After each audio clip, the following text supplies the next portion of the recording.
আসসালামু আলাইকুম রহমতুল্লাহ। প্রিয় বন্ধুরা, আবারও চলে আসলাম পার্ট 2 নিয়ে। ফ্যানটি খোলার প্রসেস চলতেছে। ফ্যানটি লুপ শর্ট ছিল, আগের ভিডিওতে বলছিলাম। তো আমরা ফ্যানটি খুলে নিলাম, দেখতে পাচ্ছেন একটু হিট দিয়ে এভাবে ফ্যান খুলতে হয়। তো এরপরে আপনাদের কয়েলটি দেখাই। দেখতে পাচ্ছেন যে কয়েলটি সুন্দরভাবে আমরা খুলে নিব। তলাটা আগে খুলে নিলাম হিট দিয়ে। এখন এখানে লক আছে, লকটা ছুটায় এরপরে আপনারা সুন্দরভাবে নাট খুলে ফ্যানের উপরের বডিটা খুলে নেবেন। তো ভিডিও সম্পূর্ণ করবেন, ভিডিও কেটে দেখলে কিছু শিখতে পারবেন না। অবশ্যই ভিডিওটি দেখে কমেন্ট করে যাবেন, লাইক দিবেন, বন্ধুদের কাছে শেয়ার করে দিবেন ইনশাআল্লাহ।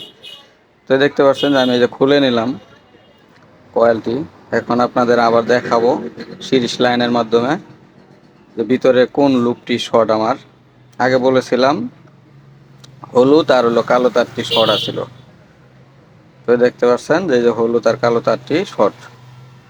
তো আমরা মাঝখানে, এটা হলো স্টারিং কয়েল আর কি। স্টারিং কয়েলটি শর্ট ছিল, স্টারিং কয়েলটি আমরা কেটে নিচ্ছি। এটাকে এখন বাহির করে নিব, না হলে শর্ট ছাড়বে না। তো এই যে দেখেন, আমরা উপরে কাটার পরও শর্ট দেখাইতেছে। তো এটা পুরোপুরি বাহির করে নিব। আমরা কয়েলটি বাহির করে নিয়েছি, নিয়ে আবার অলরেডি লুপও করে ফেলেছি। সাদা লুপ দেখা যাচ্ছে, দেখবেন। আমরা পুরাতন তারটি রাখছি, তারটি ভালো আছে, শুধু কয়েলের ভিতর থেকে জয়েন দিয়ে দিয়েছি ইনশাল্লাহ। তো দেখতে পাচ্ছেন, এখন আমি আবার আপনাদেরকে চেক করে দেখাবো কয়েলটি যে লুপ করেছি।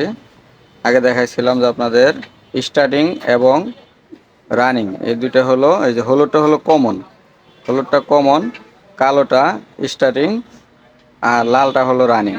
তো এখন দেখেন আমার সিরিজ লাইনটি কম জ্বলতেছে। কয়েলটি এখন আমার সাকসেসফুল। তো পরবর্তী ভিডিও পাওয়ার অপেক্ষায় থাকেন। আল্লাহ হাফেজ।